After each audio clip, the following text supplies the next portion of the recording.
የሆራ አርሴዴ ኢሬቻ በዓልን በድምቀት ለማክበር አስፈላጊው ዝግጅት እየተጠናቀቀ ነው አለ የቢሾፍቱ ከተማ አስተዳደር።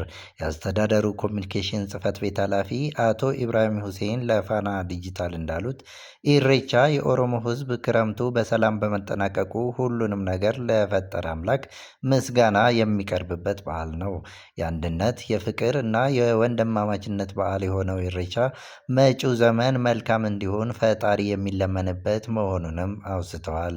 የቢሾፍቱ ከተማ የዘንድሮውን የሆራ አርሰዲ ኢሬቻ በዓል በድምቀት ለማክበር አስፈላጊውን ዝግጅት እያጠናቀቀች ነው ብለዋል ኃላፊው። በዚህ መሰረትም በበዓሉ ለሚታደሙ እንግዶች በቂ መስተንግዶ ለመስጠት ሆቴሎችን ጨምሮ ሁሉም አገልግሎት ሰጪ ተቋማት ዝግጅት ማድረጋቸውን ተናግረዋል። ከፌዴራል ከክልልና ከከተማ አስተዳደሩ የተዋቀሩ የጸጥታ አካላትም በዓሉ በድምቀት እንዲከበር አስተማማኝ ዝግጅት አድርገዋል ነው ያሉት። ለሆራ አርሰዲ ኢሬቻ በዓል ወደ ቢሾፍቱ ለሚመጡ እንግዶች ባህላዊ እሴቱን የሚያንጸባርቅ አቀባበል እንደሚደረግ አመልክተዋል።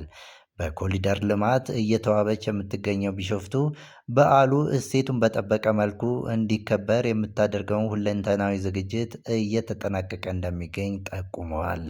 በዓሉ የሚከበርበት ሆራ አርሰዲ አካባቢ አስፈላጊው የመሰረተ ልማት ዝርጋታ ስራ የተከናወነለት መሆኑን አቶ ኢብራሂም አስረድተዋል። በየዓመቱ የሚከበረው የኢሬቻ በዓል የንግድ ተቋማትን ኢኮኖሚያዊ ተጠቃሚነት ከማነቃቃት ባለፈ የቱሪዝም መዳረሻነትን ከማስፋት አንጻር ጉልህ ሚና እየተጫወተ መሆኑን አብራርተዋል። ስለሆነም የሀገር ውስጥም ሆኑ የውጭ ጎብኚዎች በሆራ አርሰዲ ኢሬቻ በዓል ላይ እንዲታደሙ ጥሪ አቅርበዋል። የዘንድሮ የኢሬቻ በዓል መስከረም 24 ቀን በሆረ ፊንፊኔ እንዲሁም መስከረም 25 ቀን ደግሞ በሆራ አርሰዲ ኢሬቻ ለሀገር ማንሰራራት በሚል መሪ ሀሳብ ይከበራል።